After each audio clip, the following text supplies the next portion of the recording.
It's an exciting time in board games right now, as it has been constantly for the past few years. There's been enough time passed since we've done this before where I just want to talk about things we're excited about.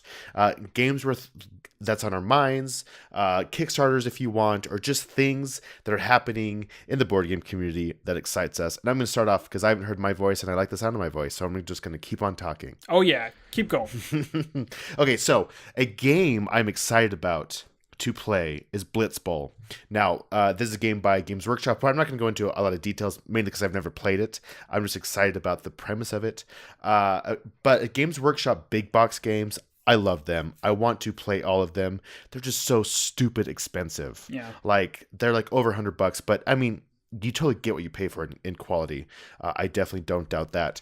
But I've always wanted to get into Blood Bowl because it always just looks great. Mm-hmm. I've tried other variations of that game, like Chaos Ball by Simon, which is just but this one, $40 game, only available at Barnes & Noble, by the way. I did not know it was an exclusive. What? So I called all my game stores, and they said, oh no, it's a Barnes & Noble exclusive here in the States. Wow. Which is shocking. That is shocking. And so I bought it on their website. It's free shipping, though, so that's fine. Okay. But it's essentially just a smaller version of Blood Bowl, a simplified version that takes 30 to 45 minutes, in theory. Once again, I haven't played this. Where I think a game of Blood Bowl can take over an hour, and it's a lot more convoluted and complex, which is fine, which is great. But I'm excited to play this because I think it would be a great two-player game for me and my wife to play. Once again, it's something a bit different that we don't have currently.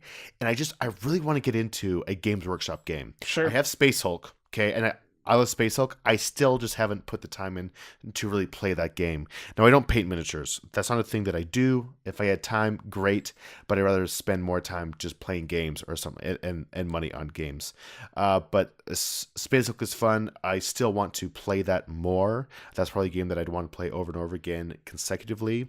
And also, I'm really interested in the push fit models for Games Workshop, which they have for Blitzball. Now, have you played Blitzball or Blood Bowl? No, I haven't. I've heard of it. I played a lot of 40K back in the day, but obviously that has been through so many different revisions that it's not the game that it probably was when I played it. Again, really cool theme. Never think I'll ever get into it, though. But if the opportunity arises, I'll definitely want to give it a shot. Yeah, I think it's worth the risk for $30-$40, right? I think it's and it's short enough. I think it's streamlined enough. I think it's Blood Bowl for kind of where we're at as a hobby to kind of get into. I know they are expanding with different teams, and I think it'll just be kind of like a fun taster. You know, it's not the full experience, but just a great streamlined, quick play. And so anyway, I'm excited about Blitzball, and I'll come back and talk about it after I actually play it to see how we feel about it deep inside, like how I feel about it as a human being. That is I'll come deep. back and talk about that. That's the type of reporting that we want to be able to do. That's right. Very quick question. 2 very quick questions. I'll allow one. Okay, I'll allow both. Okay. Because I was like, I really had to make a very quick decision. That's funny. Yes or what version or what printing of Space Hulk do you have? The most recent. Okay, that's the one with the really nice thick tiles, right? Super thick and like high gloss in parts of them. Just they're amazing. Yeah, I put the models together. Okay. I broke one of them. Like I've had the whole experience. Okay, excellent. Second question: have you heard of Guild Ball? I have, and I've actually wanted to check that one out as well because it looks fantastic. Yeah, I received the kickoff version in a trade, and I have it all punched out and ready to go. And I think Steamforged did a great job with the production, and I really hope to try it. Okay, so play that, and I'll play Blitzball, and we'll compare and contrast. Done. Done. Well, what are you excited about? I'm excited for Betrayal Legacy. I am too. I saw this on the shelf. I didn't realize it was out. I've heard nothing about it. Yes. And I'm excited to hear what you have to say about it. Yeah, Betrayal Legacy is a Rob Daviau legacy game that, from the old game, which I'm just going to call Betrayal because I always mess up what the whole name of the game is, like Betrayal at House on the Haunted Hill or whatever the heck it's called. Everyone just knows it as Betrayal, which is why it's called Betrayal Legacy. But it's a game in which you play a certain character and you explore tile by tile a mansion that is screwed up, and it's very simplistic. You just advance onto a tile, collect an item, an omen, or something until someone goes insane. And then that person who goes insane has a different set of objectives than all the rest of the other players, which has been decisive in the community. A lot of people love it, but also a lot of people frown upon it because it does take away from the stride that comes to a grinding halt when you have to relearn essentially a whole new set of conditions and rules to complete the game. I personally don't have a problem with it. I think it was one of those games earlier back when I started playing that it was like, games can do this, like holy shit, like this is amazing. Betrayal Legacy adds legacy components to it, so very specific legacy decks for different items, different omens, or whatever the heck Davio and that whole team decided to add to it. You don't have like character cards anymore. You actually play as from a specific house. I think or a legacy, literally like a legacy of family. You get to pick your character and your age, and then each game you play, you actually get to then pick from that like bloodline another person to make it as your own, which I think is super neat. That's clever. Oh, That's man, cool. It's really cool. And early reviews have been saying that this is a good one. So we don't have a Seafall on our hands. Oh, okay. So you played one game of it so far? No, I haven't. I picked it up this weekend and I punched it out and I read the rules, and it plays a lot like regular Betrayal. There are a couple different things that it does that doesn't not make it Betrayal. It does seem like, though, they do make the traitor and the survivors, or whatever you want to call them, a little bit more streamlined and easier to understand what these new things are going to do. But in all, I know that it's going to be hard for me to get this to the table, but I am just a fan of this type of game no matter what, and I will go out of my way to try to make something happen soon to play it. Okay, that's interesting. What did it cost you? It cost me like $50. Oh, that's not bad. Yeah, it's a bigger not bad box at all. too. It's a bigger box, and it has a nice insert in it. They still have those really poopy plastic, clips, right? Yeah. That I'm hoping won't be bad. Like they won't, it'll eventually over time, right? It's something you can upgrade, so it's not a huge deal. But I wish it was something that Avalon Hill would have taken into consideration. Also, the models are just poopy. Like they're colored, but they don't like. You will see them when you see them. They aren't. Yeah. Is it sealed boxes?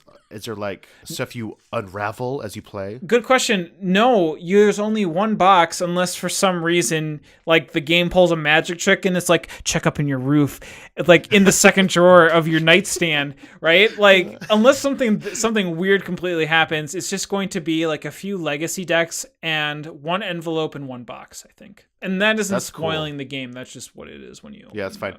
And then how many games do you play over the arc of the campaign? 13. Do you know? 13 games. Oh, that's cute. Yeah, so you do play 13, and then you have a game that is, much like Risk Legacy, you do have a game that is then Betrayal with all the different changes and modifications you made that you can replay over and over and over, theoretically.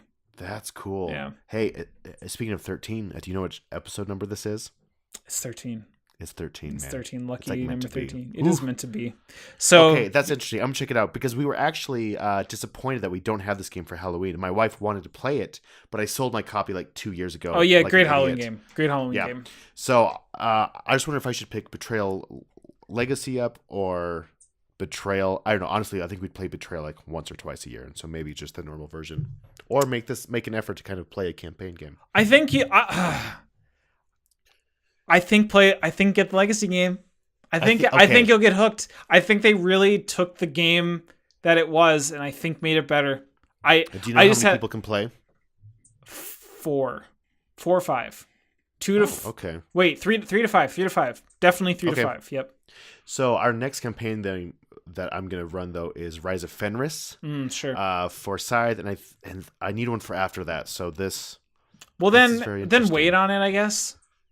Yeah, I'll wait and see what people say about it. Yeah, we'll just wait on it because I guarantee you it'll probably go through a second through a second print run. It sounded like the game was actually doing really well on store shelves, let alone that there hasn't been too much marketing on it, at least until recently. Now I've been seeing some ads and stuff, but Yeah, I mean, I saw it on the shelf of my game store. So Oh, here. sure. Yeah. that's So cool. Betrayal Legacy, Avalon Hill. I'm gonna check it out. Okay, I want to talk about a game that the Kickstarter actually just ended. It's a Kickstarter game. I've been kind of laying off of Kickstarters for a while. I got tired of spending a lot of money to wait for a year plus for a game. Now I still do a few here and there, but one that I'm actually excited about is Project Elite from CMON. Now I feel like this is kind of CMON returning back to their peak with this kind of game. Lately, it's just kind of been different versions of existing games with like Starcadia Quest or different versions of Zombicide. It's nothing that's really excited me. Now, this game isn't that much different from those types of games, but I think it's different enough. But the reason I want to talk about it is just kind of it's fun to see different things happening here. Now, this is a reprint, not a reprint, but like a reimagining of the same game, just an older version of it. And I actually don't know anything about this game. I know that it's real time. There are aspects of it that are real time, and you're trying to go around and roll dice, which gives your heroes actions, and you're running around shooting aliens, and you're trying to. It's a co-op, and I just think that's fascinating and really interesting. But it's been a long time since I've been excited about a CMON Kickstarter. I remember back in the day, it was like one hit after the other where I would just be obsessed with CMON Kickstarters, and they knew what they were doing. And it's been interesting to kind of see the decline, right? I think Blood Rage, well, there was, of course, Zombicide, which was getting millions of dollars. And then Blood Rage actually, I don't think Blood Rage even broke 1 million. I think it was only like 800,000. And then that got huge, so people were buying that. And so then other Kickstarters were kind of giant. But over the past few Kickstarters, I don't even know if they've been hitting 1 million. I think we're kind of seeing a decline in the interest in their Kickstarters. Tidal Blades was the most recent one in memory that got 750,000. That is the biggest one I've seen recently, to my knowledge. Yeah, so I think in general, and so not just CMON, just in general, I think Kickstarter is kind of slowing down to some degree. I kind of, and I get it. It's easy to burn out on Kickstarter, like on all the excitement. Can I do a hot take? Hot take. Kickstarter is becoming oversaturated. Amen, brother. It's because no, it truly is. I think we're seeing a lot of companies now these days throwing out Kickstarter after Kickstarter after Kickstarter that it doesn't become exciting anymore. Do you know who's doing it really good right now? Is Claustrophobia. I think they're trying something different where it's going to be shipped in 2 months. Yeah. And they're just using it as a buzz generator, and I love that. I think that is great. Yeah, this interesting model. I personally don't have any interest in Claustrophobia because I owned the base game and I never played it, and it looked cool. And it's like top 200, I think, somewhere in that. Alas, we're getting off. It's really interesting too because we're talking about Project Elite, a CMON Kickstarter, which then kind of brings us back to Kickstarter as a whole for board games, which CMON kind of piloted to a certain extent. Totally. I can't share the same excited feelings for Project Elite because it kind of looks a little bland to me. And I get that because it kind of just looks like Zombicide with a few tweaks, honestly. I mean, the biggest thing though is being in real time, and that doesn't really draw me in all too much. I mean, I'm okay with a real time game here and there, but for me, I'm not. I don't know. What's the game? Is it like not Escape level? The Curse of the Temple. No. The level, the miniatures. Level 7 Omega Protocol. Thank you. That's what it kind of looks like to me. It looks like that, but with more browns. With more what? More browns. Like the colors. Okay. Like it's a very kind of brownie game. brownie reds and like all sorts of like it just I don't know. Browns just don't. And honestly, as excited as I am about it, I'm still just in for $1. I haven't really decided if I want to back Project Elite. I just think it's kind of exciting to see different things. And I might do it. I don't think I'd get any of the expansions. I think it'd be worth it just for the base game. See, that's what I've been doing. I've been backing the majority of my games at $1 because it gives me that rush of being like, yeah, I got in, but I just pay $1 just to see like what unlocks and read the messages and stuff like that. Because what I used to do is I used to do the full amount of what I wanted, and then I just take it down, and then then that counts negative to their kick track, and then I'm just like, I'm just going to bid $1 and I'm just going to see how the campaign plays out, which is what happened with Cloudspire. Yeah. Oh, same here. And same thing for like Pipeline for me. Looks super interesting, but I'll probably just wait for retail. Yeah, you're right. Because, I also backed Pipeline at $1. The new Deluxeified Luna. Yes, I did that. Or that looks really nice because That's tempting. Yeah, all TMG stuff is just amazing. Like their production values are insane. I know. It's hard. I know. It's really hard. It's hard. I think this is why it's hard for me.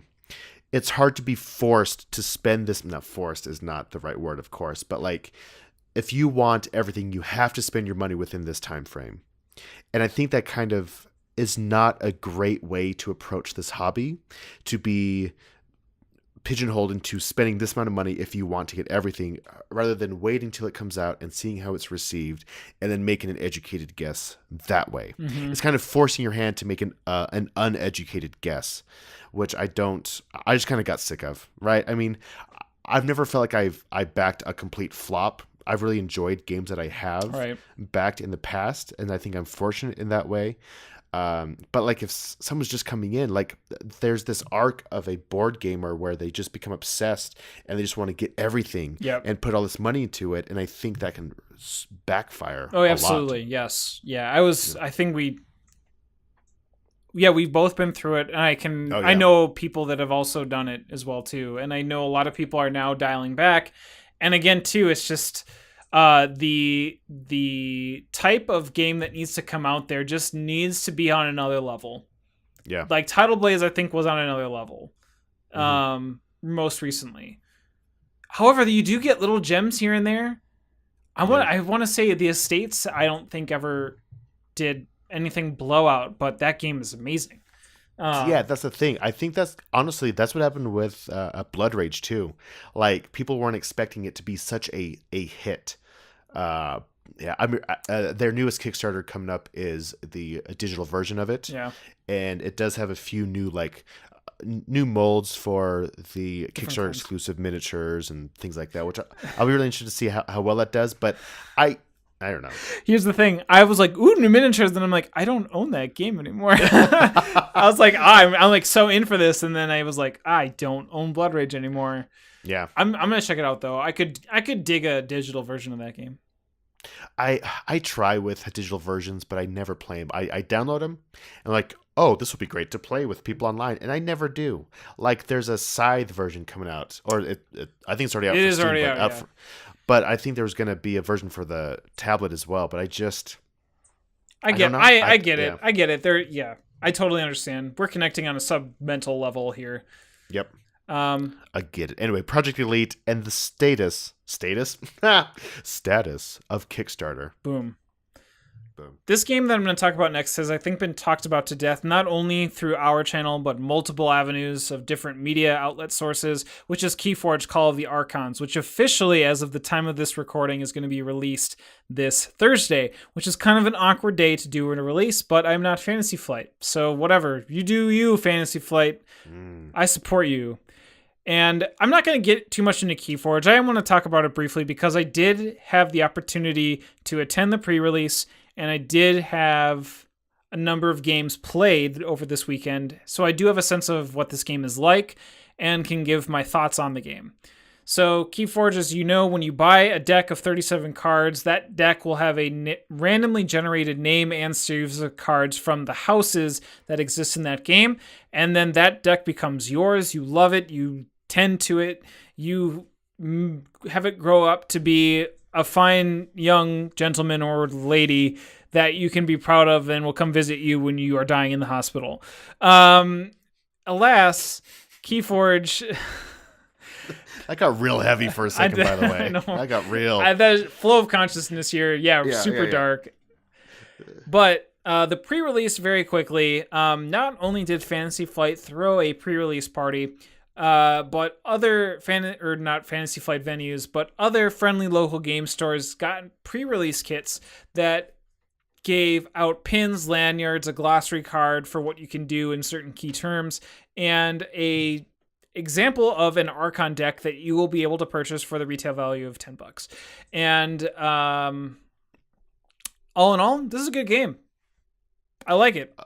Okay, I'm interested because I actually ended up at my local game store, which I rarely go to, honestly, and I did not know it was the pre-release, but they had decks there. Yes. Now, I thought you needed like a starter set with tokens and stuff like that to play this game. You do and you don't. So a lot of the things can be proxied with dice or with counters, whatever. It doesn't really work that way, but they can. Like, you can certainly make do. However, at your game store, they should have also had a copy of the starter set that had the tokens and things that you could purchase, which seems kind of silly, I guess, to a certain extent, because it's like, you want people to go and try your game, but if you're only getting one starter set, and let's just say you have like 12 people there, like, what are you doing, right? I know, and actually I asked him about that, and the guy was just clueless. He just knew he had a starter set and was selling the decks for $10. So exactly. So people can make do. I think it was an event, so they could have had up to X amount of people show up. So it is what it is, but that doesn't take away from what Keyforge does well, is that it does take the whole deck building aspect, just says, nope, screw you. You just take these 37 cards and work with it. In the games that I played, I really did feel like there was one deck that I had that felt really good, and there was two other decks that I couldn't determine whether I played badly or just got randomly unlucky and was playing against a deck that was doing well. And that's where chains come in. So there's like this whole aspect where if you play cards or if you're playing against someone that knows that has a good deck, you could add chains, which basically prevents you from being able to draw cards up to your hand limit. So like if you get 6 or more chains, that's like -1 from your hand. If you get like 7 to 12, that's -2 all the way up to -4. Interesting. It's a balancing mechanic, which I understand. I don't really know. I mean, I don't really know how to feel about it. But in essence, like the games that I've had that I played, I had fun with, and that's what's important. Yeah. And theoretically, you could buy in for $40, right? Because you get the 2 learner decks plus the 2 decks with everything, and then you can just go to town. Okay, so that's interesting. How many decks or how many people can play from a starter set? 2. Just 2. Yeah. Because I had someone in my game group actually bring it up and was interested in actually like pitching in and just having a bunch of people coming over and trying it. But it sounds like if you could theoretically have 4 people play, so 2 groups of 2. So you could, because you could kind of share the tokens, go back and forth. Yeah. So because there's 2 decks that are the same across the board that are meant to play well and combo off of each other. And then you would get 2 Archon decks, which are the random packs of cards that you don't know what's in them. So what could theoretically happen is that someone could play with 1 starter set, the other starter set, and the 2 Archon decks. The starter sets are going to be a bit more advantageous for newer players because it's going to be immediately, like, they were built for the sole case of being like, okay, these cards are going to interact with each other in these certain ways. While in the Archon decks, you don't know. It's kind of it's more of a chance that you'll have good synergy, theoretically. Is it pretty easy to learn? Yes. Oh, it's extremely easy. It's like Hearthstone. Like if you could think of an easier way to play Hearthstone, I think that is. Oh wow, because Hearthstone. Okay. All right. Yeah, it's to the point where I feel like there's just going to be a game where you draw 7 cards and you throw them at each other and you're like, all right, game's over, right? Like that's how I feel like card games have been like revising the rules of simplicity, because now Magic looks like freaking calculus now. Seriously. Yeah, and then you have Hearthstone that really redefined it. You have games like not Hero Realms and Star Realms. What's the Epic, I think, where it's just like you just play whatever the crap you have, and it's just there. No mana cost. Yeah, and it's okay. It Keyforge. Yeah, so I would say $40. Get a small group going. Totally down. You're gonna get bored of those decks, those pre-made decks, really fast. I think maybe, but in all, like Keyforge's, I think. Out of the 2 unique games that came out, that one and Discover, Keyforge is by far the success story out of that one. Okay, that's interesting. I think, honestly, it seems like it's worth trying out and play that a bit. And then, like, a few months later, like, hey, let's just spend $10 and play this again, just see how things are. And I think they've got an interesting model there. And see, that's what I think Fantasy Flight, that's like the best outcome for them almost at this stage, right? It's just like, it's a game that I think everyone's willing to pitch in $10 and see what happens. And I think at that point, it's just like, I mean, obviously you'd be like, everyone wants to buy everything. Everyone wants to buy 10 packs of it. I think this is I think they're positioned to have this be a very successful product. Yeah, that's cool. That's awesome. Yep. Keyforge. Keyforge by Fantasy Fright. Okay, I want to talk about a game. The last game I want to talk about is The Grizzled. Now, this is a co-op game, an older co-op game from Simon's Small Box. So with some cards where you are playing as a group of friends in World War I, trying to survive the war, and you do that by supporting each other. And so it's not like a fighting game. It is trying to keep each other's morale up as you're playing this. It's a very tender game, I think is a good word for it. It can be a pretty emotional game, which is surprising for what kind of game it is. And the reason I want to talk about it is because I've played it twice. Okay, I played it once a year or two ago, and it was great. It's a great co-op game where it's hard to have a quarterbacking where one person is just telling everyone else what to do because no one else can see your hand of cards. Ultimately, what you're doing is everyone's taking turns playing a card that has a certain type of threat on it, which could be either a like snow, rain, or darkness, or it could be like a bullet, mask, or a whistle. And there's different combinations of these on cards, and if people are playing cards and a third one of these is ever put out, they actually can't play that and they have to withdraw. As you're trying to get through a deck of cards, and there's other rules with this. If you're interested, actually go check it out. Or at this point, it's actually a super popular game where I'm sure if you're interested in it, you've already checked it out. But each time I've played this, it's been fantastic, and it makes me want to play it more. It's been on my shelf for a long time, and I played a 4-player game of it on Sunday with some friends / family, and / meaning they're both friends and family. Nice. They're one and the same. Yeah. Aww. Huh. And we won barely. Like we thought we were totally going to die, but we totally won. And it's just one of those games where it's just light and fun and easy to connect with people. There's a new version coming out called the Armistice version. There it is. Yes. The Armistice version that includes miniatures for each of the heroes that you play. This was not included in the first version because it wasn't necessary. The first expansion called At Your Orders, brings in cardboard standees, but these are actually pre-painted miniatures. And it's just basically a re-release of the game with a few new aspects to it. That looks super interesting. But it's a game that has been out for a while, but just has been standing the test of time, I think. It's a game that you can play a lot. It's easy to pick up. It's easy to learn and get into and play with friends. Have you played this game at all? Yeah. Yeah, I have. And I think it's insanely hard. So when you say that the game is light, the game isn't light. I think there's a heaviness to it. I think it's light in terms of the rules. Sure. I would say so. It's actually one of the more, I think, kind of confusing games that we had, or one of the hardest games to feel like you're doing something right in. Maybe. Oh, I see what you're saying. But in any case, yeah, this game, for its size, I think offers a lot of gameplay behind it. Wonderfully well illustrated, and although there was a question I was going to ask you, and the question is, do you play the game with the expansion or not? I have not played with the expansion yet. It's in the box. I have it. I just haven't played with it yet. So it's really interesting because the game is extremely hard. I think the base game. I think I've failed that game so many times. And then the At Your Orders came, and I played it with my wife, 2-player, and we won barely, but not without At Your Orders, because I feel like that makes the game a lot not playable, but capable for me of being able to feel like I have a fighting chance. So, just carry it for yourself. What do you say? I was just curious in terms of just your use of the expansion, because I found the base was super hard and the expansion helped out. So that's true. I think we won the first time we played too. Maybe we're playing it wrong.